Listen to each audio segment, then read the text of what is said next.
Hi everyone, my name is Kamisha, and if you're new here, I want to personally welcome you to my channel.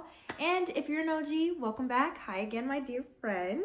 I am so excited about today's video because I get to share a story that is incredibly personal to me and that ultimately changed the trajectory of my life. Believe it or not, 10 years ago this month, I broke both of my legs in a car accident like 2 months after I graduated from college. And at the time, it was devastating for me.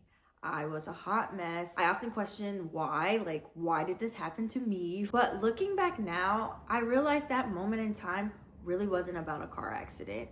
It was about a prayer that completely changed my life and made me really think about how I viewed my faith, how I viewed control, setbacks, and just really trusting God's timing. And 10 years later, I want to share this story with you guys. But before we jump in, if you haven't subscribed already, I would love for you to subscribe and join our little community. My hope is that by sharing my stories, I can encourage you in yours. So if this sounds like something that is a little interesting to you, then I encourage you to subscribe and let's get into this video. All right, let's get into this story time. So let's take it back to May 2016, where I was a senior and I was about to graduate from Oakwood University, a magna cum laude, okay, with my degree in pre-law with a concentration in political science.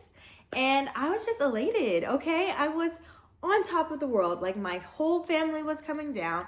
My best friends were coming. Me and my boyfriend at the time were graduating together.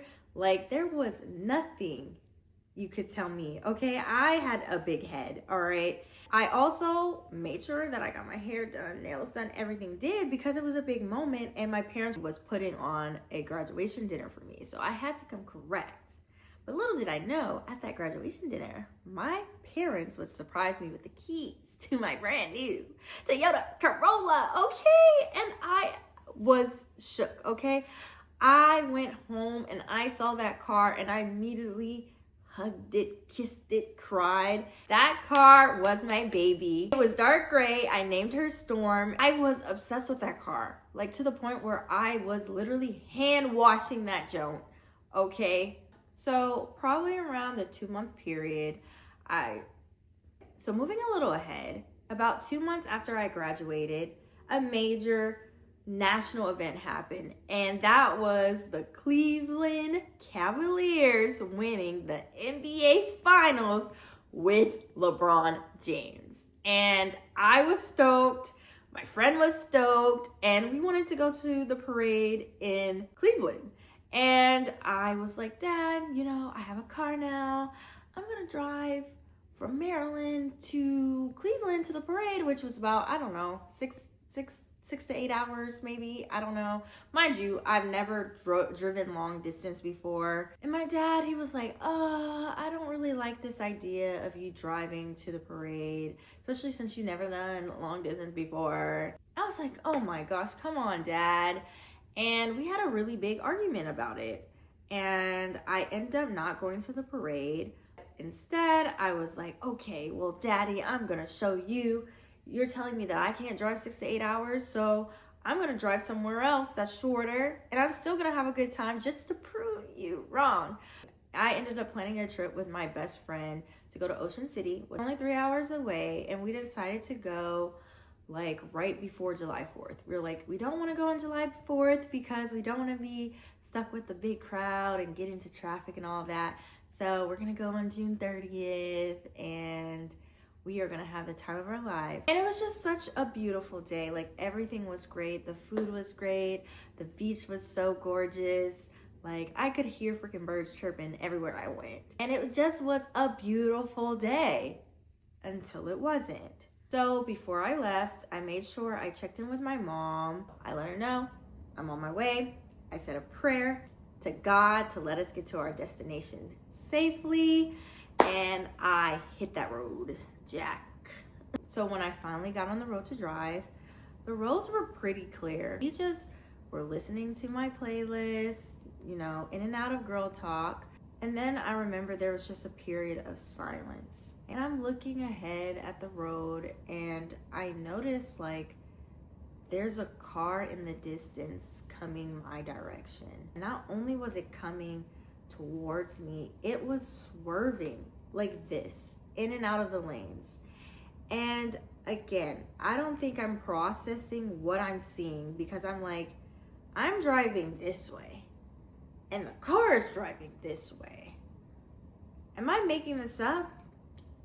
And then I realized I'm not, because my best friend Stephanie was like, Kamisha, look, there's a car, and it was pretty far out, like it was pretty distant, that is swerving and coming our way. So in my head, I'm like, okay, I just need to be off the road, right? I need to get out of this car's way and just be nowhere near him.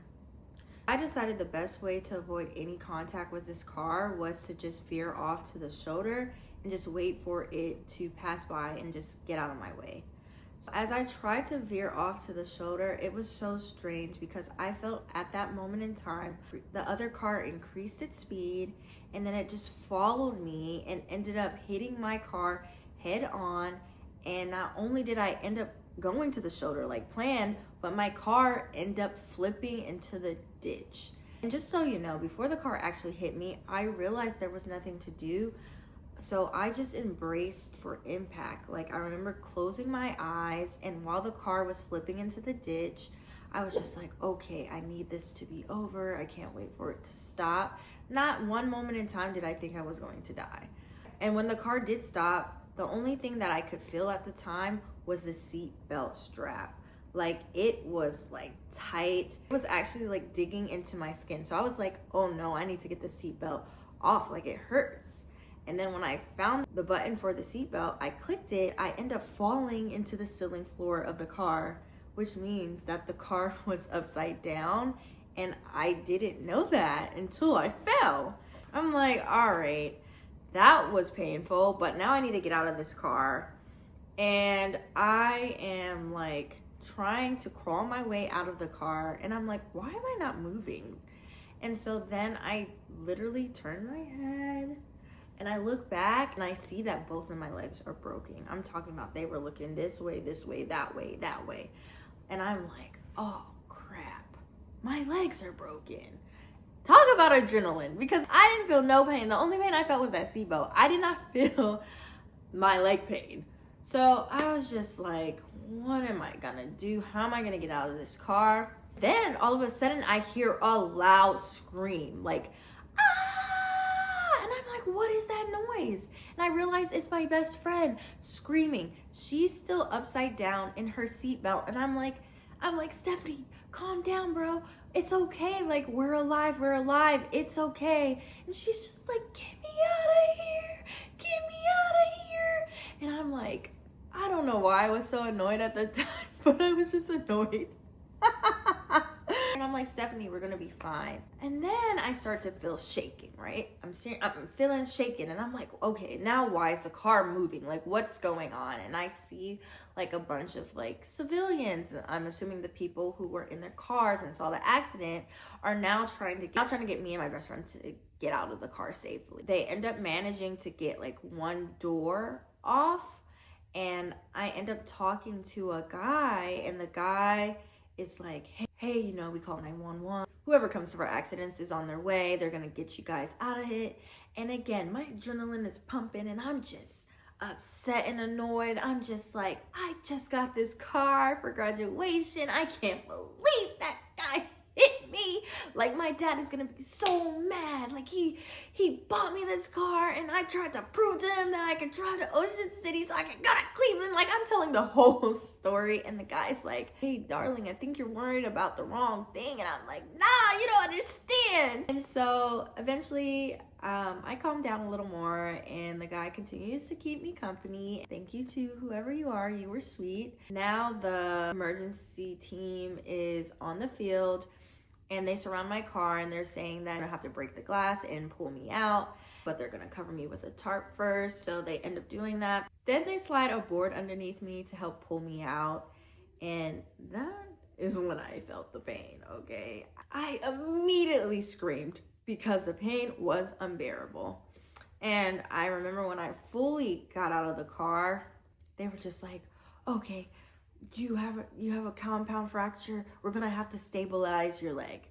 And so basically, if you don't know what a compound fracture is, it's basically like my bone was protruding out of my skin. So I'm just like, wait, give me a second before you stabilize it. Let me catch my breath. Like that was gonna change something. Like what?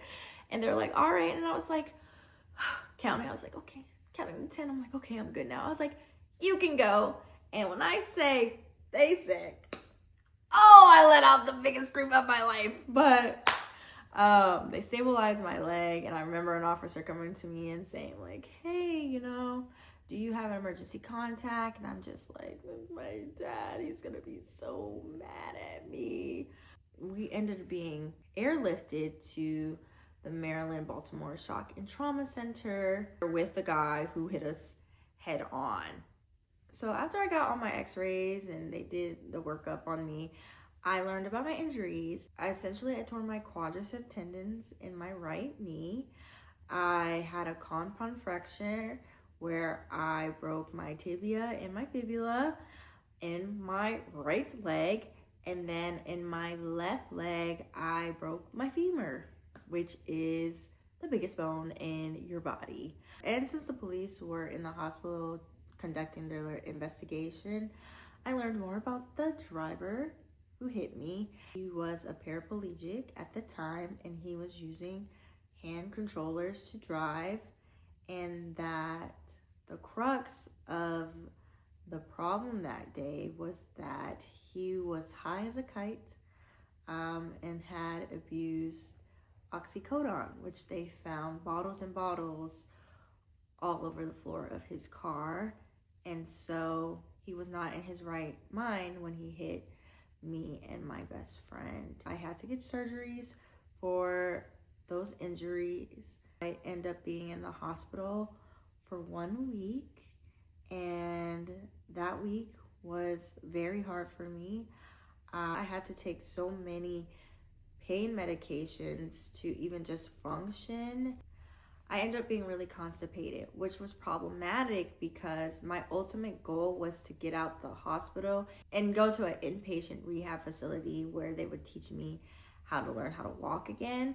But the only way that I could get to that facility, the protocol says that you have to do a bowel movement, and I could not do it. And at the time, I was really struggling because I was losing a lot of blood because of the trauma. And also, to make matters worse, when I got the blood transfusion, I ended up getting an allergic reaction to the contrast dye, and my body just swelled up like a big tomato. And the doctors had to figure out how to calm my allergic reaction down. So it was just a nightmare. Finally ended up pooping. I was transferred to an inpatient therapy where I learned the skills that were needed to walk again. After spending essentially a week in the hospital and 3 weeks in the inpatient facility, I just had a lot of time to think, right? Because I couldn't really do anything. My legs were like this, Physically, I was trying to heal. I was trying to learn how to walk again. But emotionally, I was struggling. I couldn't understand why God would allow this to happen to me. I kept thinking about how nothing was going right, especially like my dream to become a lawyer. Like before the accident, I was in the process of applying to law schools. And unfortunately, I just kept receiving rejection letter after rejection letter. And I'm like, okay, hello, what's going on? But I was a little more hopeful because I did receive about 3 schools that I was waitlisted into. What if I get off the wait list? Now I can't go to law school because I have no legs to stand on. My thoughts at that time were magnified. That I started even questioning, whether I should be going to law school. I was like, maybe, God has put me in this car accident for a reason. Maybe he's trying to show me that, law school is not for me. Maybe I need to be a physical therapist. Mind you, I hate science and I'm not good at it. But I was like clearly wanting me to be in this path now because that's the only reason why I'm in this car accident. I was trying to make it make sense. And honestly, when I look back, it's so funny the lies that we tell ourselves when God is not responding on our time. or when we don't understand why certain things happens in our life, we try to figure it out on our own. So in my head, I thought, okay, PT was my new journey, until I received an email saying that Northwestern has taken me off that wait list and has granted me acceptance into the university, and that I would have 1 week to start school. And I was devastated. I started crying immediately. I was not happy at all because, again, I was like, I broke my legs. I can't go. My mom was like, oh my gosh, all you have to do is call and ask, for a deferral, ask them to defer a year because of your accident. They should be understanding of that. And I was like, oh, okay, sure. I didn't know that, I could defer a year if I asked. So I called up Northwestern and I got in contact with a lady. And honestly, that was the worst conversation I ever had, because I told her about my car accident. She did not seem to care. She didn't have any sense of empathy when I explained it to her. And when I asked for a deferral, she was like, sorry, honey, that's really not an option. Like, we have to fill seats for this year, and that, Northwestern is handicap accessible. You'll be able to, take your wheelchair to classes. And it was a Friday, and she told me, like, okay, take the time to think about it over the weekend, and we need to know your decision by Monday. And so I just cried.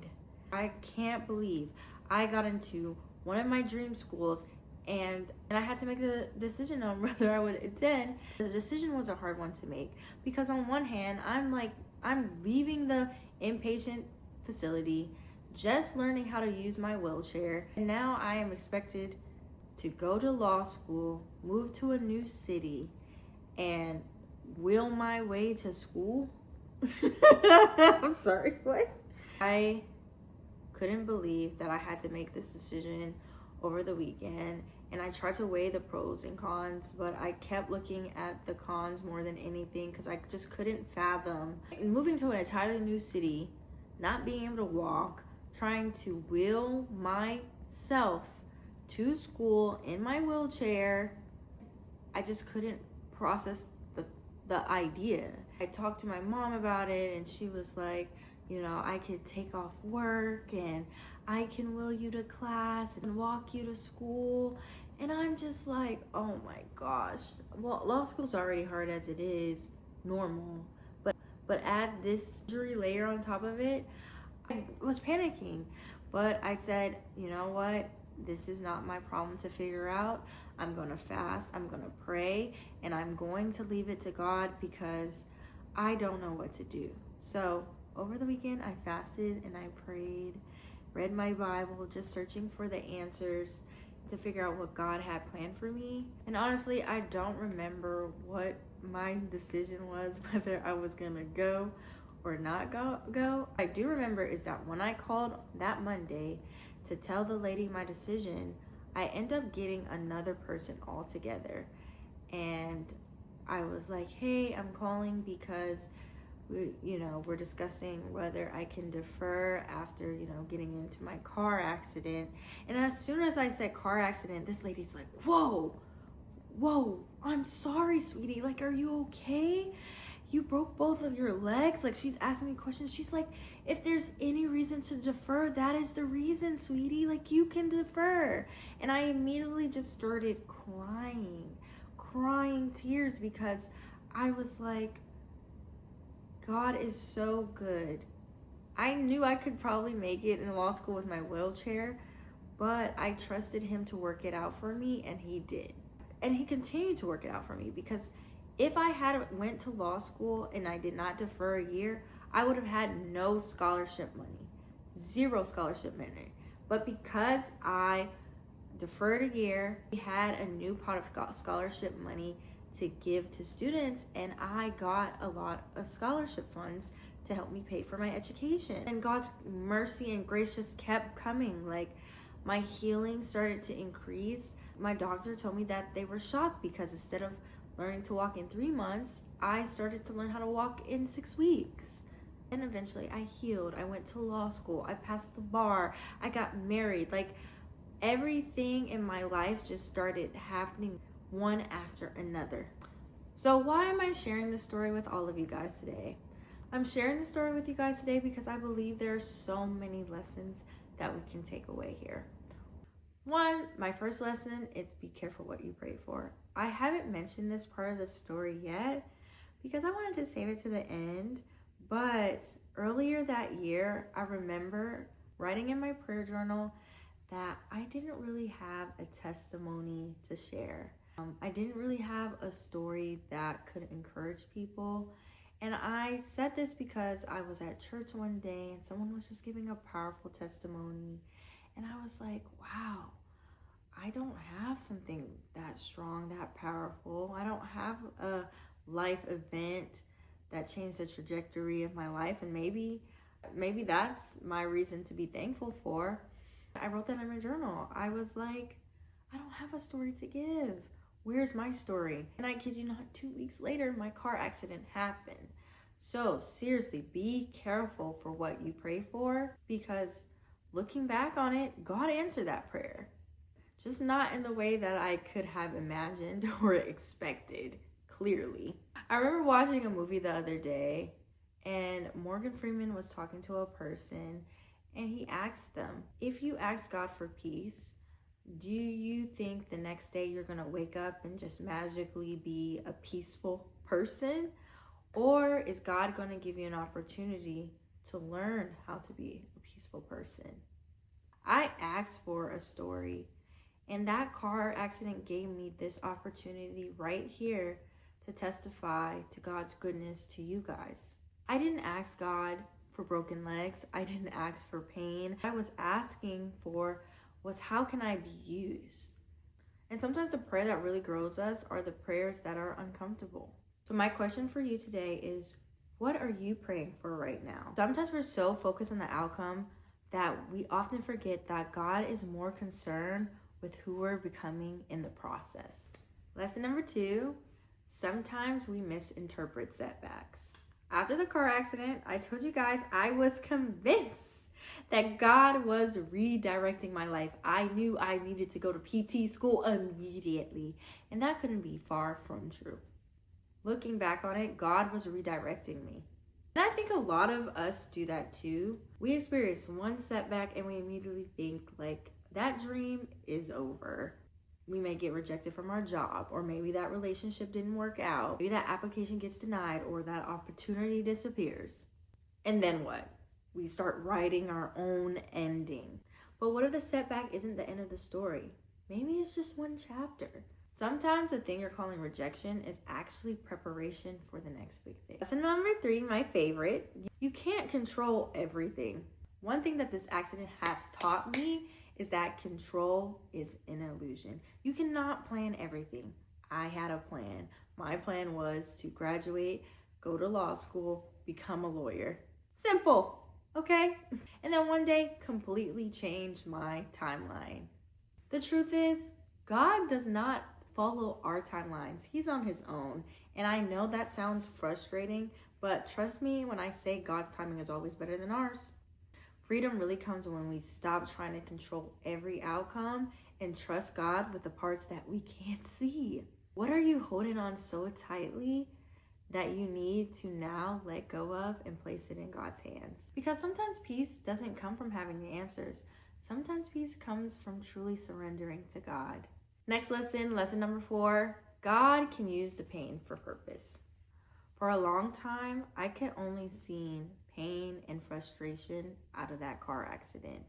I kept questioning why me. I was so hurt and I could not see anything else. But 10 years later, I can finally see something that I couldn't see at the time. God was using this for a bigger purpose. He didn't waste any of my pain. Every part of that experience shaped me into the woman that I am today. It strengthened my faith. It taught me how to be resilient. It taught me empathy. It told me how to keep going when life doesn't make sense. It told me to put my trust in God. And let me be clear, I'm not saying that, something bad happens to you and immediately you need to be happy. No, you can cry it out. You can be sad. But I'm saying that God can bring purpose out of things that feel completely broken. Purpose out of your pain. Just because you can't see the purpose yet doesn't mean God isn't working. And the last lesson is God's timing is bigger than mine. And I will always say this is one of the biggest lessons you could take away from my story. Again, I thought the accident was ruining my plans. I thought I was falling behind. When my dream school called me and took me off the wait list, I didn't rejoice. I immediately cried because I thought the opportunity came at the worst possible time. I didn't realize that a delay was God's actual provision. By deferring, I was able to heal. By deferring, I was able to get scholarship money that I would have never received. By deferring, I was able to come to law school mentally strong and have a close connection with God and understanding that He can get me out of anything. God's timing is always better than my timing, sweetie. But I do truly believe many of us do struggle with timing. We think we're behind in our relationships, or maybe with marriage, or our finances, or schooling. But what if you're not behind at all? What if God is just simply working on a timeline that you fully can't see yet? Delay is not always denial. Sometimes it's preparation. Sometimes it's protection. God is always writing a story better than we could have ever imagined. 10 years ago, I wrote that I didn't have a testimony, and now I'm sharing one with you. And if you're in that season where nothing is making sense now, maybe God is still writing your story too. So I hope you guys liked my story. That's the end of my testimony today. I would love to hear from you guys in the comments. Feel free to share your story. You never know, you could be encouraging someone else today as well, even me. Thank you all for listening, and I can't wait to continue to grow, pray, and heal together. Take care.